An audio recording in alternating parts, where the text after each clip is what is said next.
2024 लोकसभा चुनाव से पहले भाजपा मुस्लिम समुदाय के दिल में अपनी जगह बनाने की कवायद शुरू करने जा रही है। देश की मुस्लिम बहुल लोकसभा सीटों पर भाजपा ने मुसलमानों को मोदी मित्र बनाने की रणनीति बनाई है, जिसकी शुरुआत ईद के बाद 25 अप्रैल से होनी है। मोदी मित्र प्रोग्राम की शुरुआत भाजपा अल्पसंख्यक मोर्चा करेगा, जिसके लिए पार्टी ने मुस्लिम इलाके और सीटों की पहचान कर ली है। तय कार्यक्रम के मुताबिक भाजपा देश भर के कुल 65 मुस्लिम बहुल लोकसभा सीटों पर फोकस करने वाली है, जिसके तहत पार्टी उन क्षेत्रों में मुस्लिम वोटर्स को जोड़ने के लिए मोदी मित्र बनाएगी, जिनकी संख्या 5000 होगी।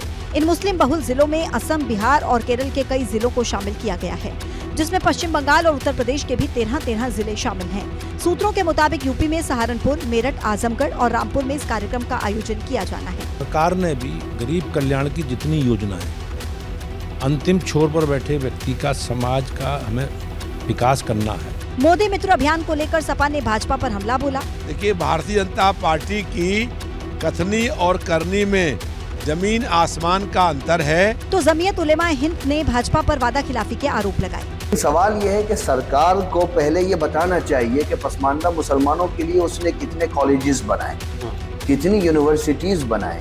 भाजपा लगातार मुस्लिमों को लेकर कई अभियान चला चुकी है, लेकिन ये पहली ऐसी मुहिम है जिसमें सीधे सीधे प्रधानमंत्री का नाम शामिल है। बेमौसम बारिश और ओलावृष्टि ने किसानों की कमर तोड़ दी है। खेत में खड़ी फसलों को भारी नुकसान पहुंचा है। गाजियाबाद के खेत में फसलों के हालात बता रहे हैं कि किसानों की फसल पर किस कदर कुदरत का प्रकोप बरपा है।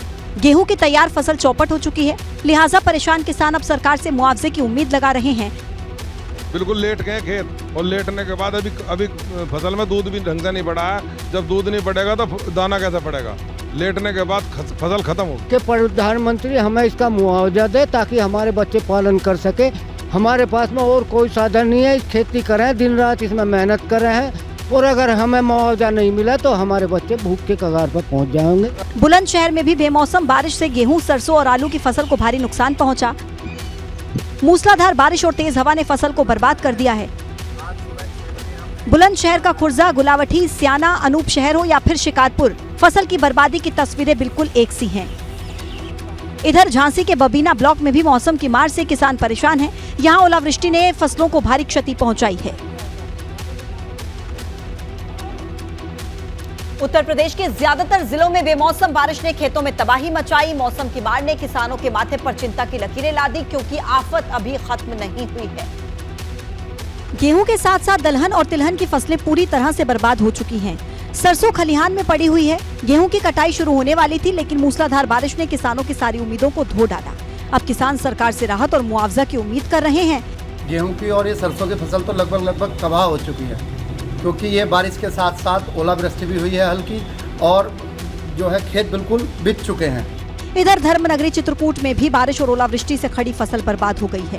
खेत में खड़ी गेहूं, चना और अरहर की फसल खेतों में पसर गई, जिससे किसानों को भारी नुकसान हुआ।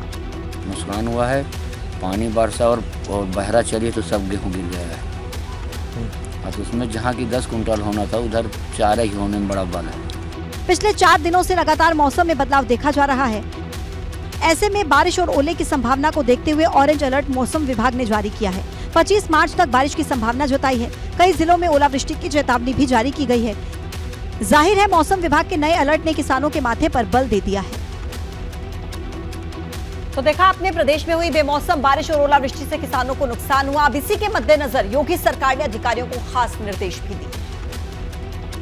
यूपी में शुक्रवार से ही मौसम का मिजाज बदला हुआ है। प्रदेश के कई जिलों में बारिश के बाद किसानों को बहुत नुकसान हुआ।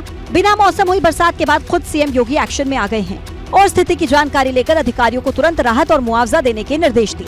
आदरणीय मुख्यमंत्री योगी आदित्यनाथ जी ने ये सभी जिलाधिकारियों को निर्देशित किया है कि अपने अपने जनपद का आकलन करें, और आकलन जो आएगा उसके अनुसार से जो है उनको क्षतिपूर्ति दी जाएगी। इसके साथ ही अधिकारियों को आदेश दिए गए कि वो फील्ड पर जाकर जल जमाव और दूसरी समस्याओं को भी दूर करें। फसल के साथ साथ यूपी में ओलावृष्टि की वजह से आधा दर्जन लोग घायल हुए, 10 मौतें भी हुई। सरकार ने बारिश की वजह से हुई मौतों पर भी मुआवजे का ऐलान किया है।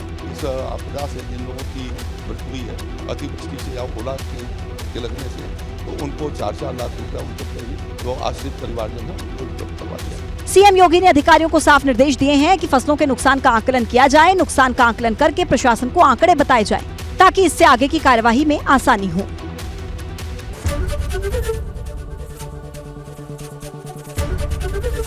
एबीपी गंगा, खबर आपकी, जुबान आपकी।